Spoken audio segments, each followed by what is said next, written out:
Olá pessoal, meu nome é Edson Pinto, sou professor de literatura e faço parte do projeto central do Enem. Hoje nós vamos entender a origem da língua portuguesa para interpretar e resolver uma questão sobre o belo texto, o poema Canção Língua de Caetano Veloso, que tem sido tema recorrente no Enem.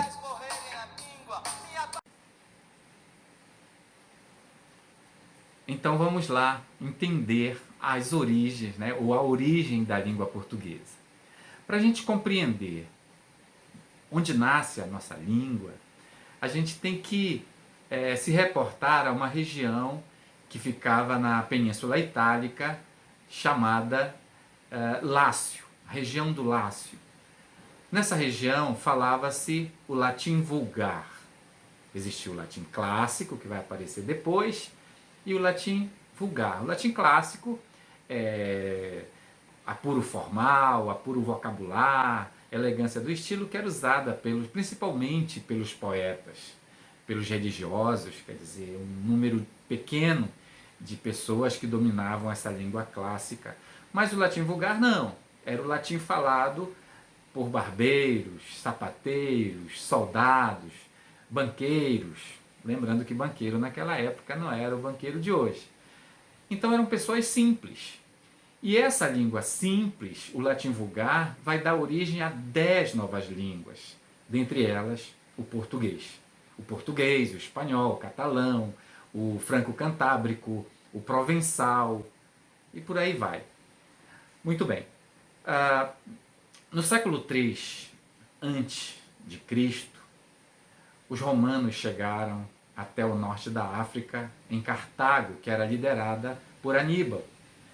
Aníbal era o grande líder bárbaro na região que ficava no Mediterrâneo, que representava uma grande ameaça, principalmente do ponto de vista comercial, para os romanos.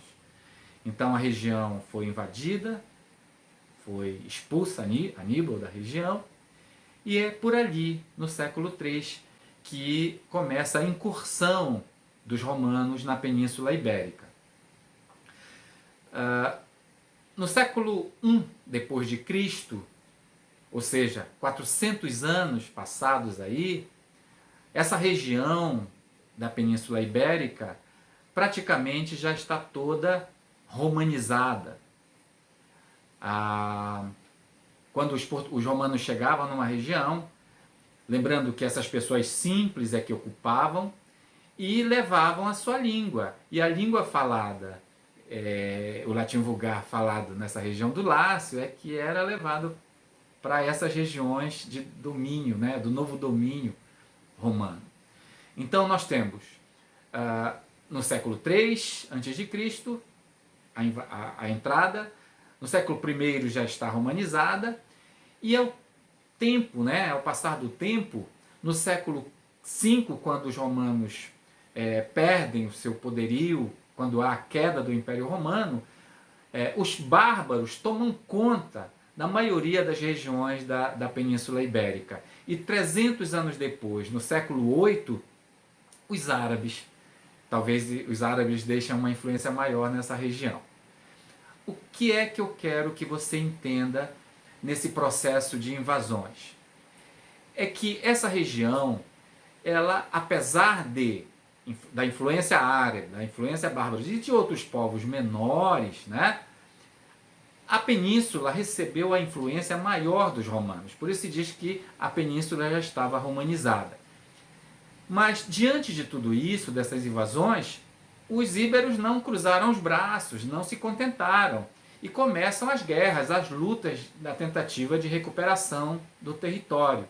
E é nesse período, né, após o século VIII, que nós temos as famosas cruzadas, que são as lutas contra os mouros, na tentativa de expulsá-los. E isso vai acontecer. Só que vão decorrer quase 8 séculos para que isso aconteça. E no século XI, quando definitivamente os árabes são expulsos da Península Ibérica. Durante esse processo de retomada dos territórios, foram sendo criadas na Península Ibérica reinos. Foram criados 4 reinos. O reino de Aragão, o reino de Navarra, Leão e Castela.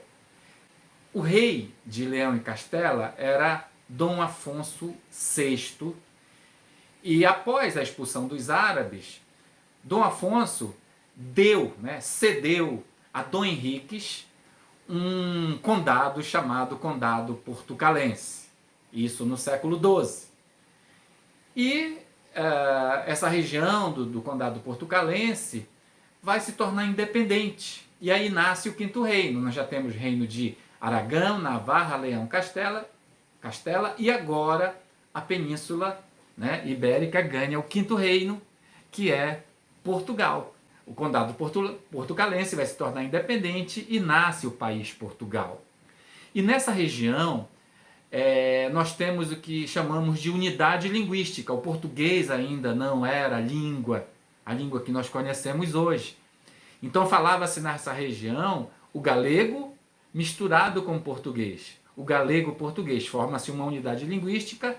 Com o tempo, com a independência de Portugal, o português vai se colocando como língua oficial e a distância, as diferenças entre o falar galego e o falar português se acentuam. E então o português se torna a língua oficial, ou seja, nasce a língua portuguesa. Mas nesses primeiros séculos, 11, 12, até o século XV, o galego ainda está presente. E os primeiros textos que se conhecem dessa unidade linguística são as cantigas medievais, as cantigas de amor, as cantigas de amigo, as cantigas de amor que vêm através do sul da França e entram na península, e as cantigas de amigo que são originárias da própria Península Ibérica. E essa região do Lácio, que dá origem à nossa língua, esse latim vulgar que vai chegar até o português, é feita várias referências sobre a região e sobre a origem da língua em vários textos da literatura de Portugal, do Brasil, da literatura universal, e é isso que nós vamos ver agora na canção de Caetano Veloso. Vamos ler então um fragmento da música Língua de Caetano Veloso. O poema é longo, mas o trecho que nós vamos ler vai nos ajudar a compreender o que ele quer dizer. Gosto de sentir a minha língua roçar a língua de Luís de Camões. Camões, o grande Camões, né?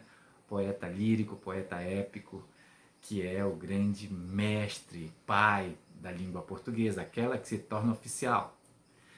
Então aqui ele vai aproximar o português brasileiro do português de Portugal.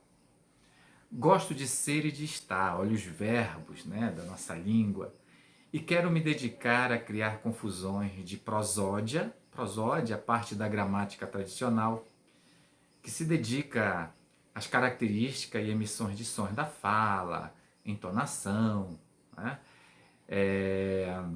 Uma profusão de paródias, paródia aqui no sentido de intertextualidade ou até mesmo da cópia, né? A paródia como instrumento de fazer do texto outro texto, né? A intertextualidade, que encurtem dores e furtem cores como camaleões. Olha só a valorização da brasilidade brasileira, né? Um país, uma língua multifacetada, multicolorida, né? Como camaleões que se transformam. Gosto do pessoa na pessoa, da rosa no rosa. Aqui ele faz referência a 2 outros grandes nomes da literatura em língua portuguesa. Primeiro Camões, segundo Fernando Pessoa, né? Gosto do Pessoa, em mim, em ti, nos leitores, na pessoa, né? Nas pessoas, como era Fernando Pessoa com os seus heterônimos, da rosa, no rosa, da rosa, a sensibilidade, rosa aqui refere-se ao grande escritor, né, Guimarães Rosa, Grande Sertão Veredas, a sua grande obra-prima, né? E sei que a poesia está para a prosa, assim como o amor está para a amizade. poesia e prosa, dois grandes tipos, né? Gêneros da literatura. Assim como o amor está para a amizade. Veja, se existe amor, a amizade já está no amor. Se existe a prosa, já existe a poesia, né? Há uma mistura aqui. E quem há de negar que esta lhe é superior? E deixe os portugais morrerem à míngua. Não esqueçam que a língua portuguesa é falada em outros países, principalmente os colonizados na África, né? Vários países, Guiné-Bissau, Moçambique, são lugares que foram colonizados pelos portugueses e que deixaram essa língua, né? Mas o português falado em Portugal. Deixa os portugais morrerem à míngua, minha pátria é minha língua. Esse é um verso de um poema do Fernando Pessoa. Minha pátria, o nacionalismo, né? A valorização, é minha língua. Fala Mangueira.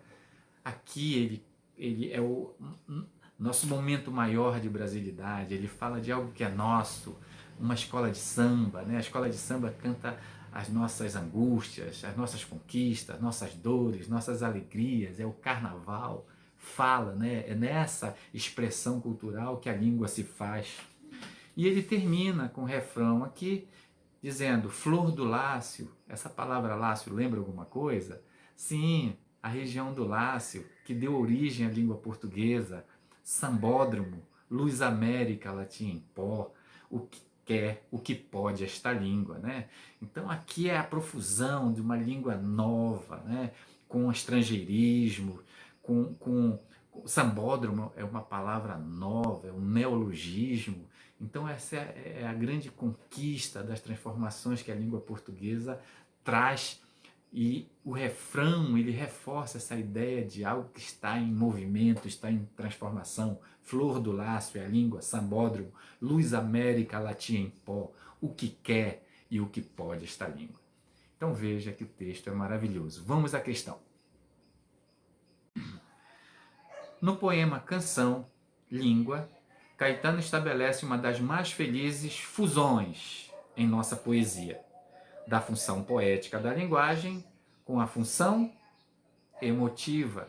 Lembrem-se que a língua tem funções, função referencial, função conativa, metalinguística, e no caso, o poema fala de um sentimento profundo, né? Construído através da língua, que é a nossa pátria. A pátria é a nossa língua, não é isso? Então ele mistura duas funções fundamentais, a função poética, a beleza da poesia, com todo esse sentimentalismo, a função emotiva. Na próxima aula falaremos de duas questões de 2019 que tratam exatamente dessa questão da língua portuguesa. Um grande abraço e até lá!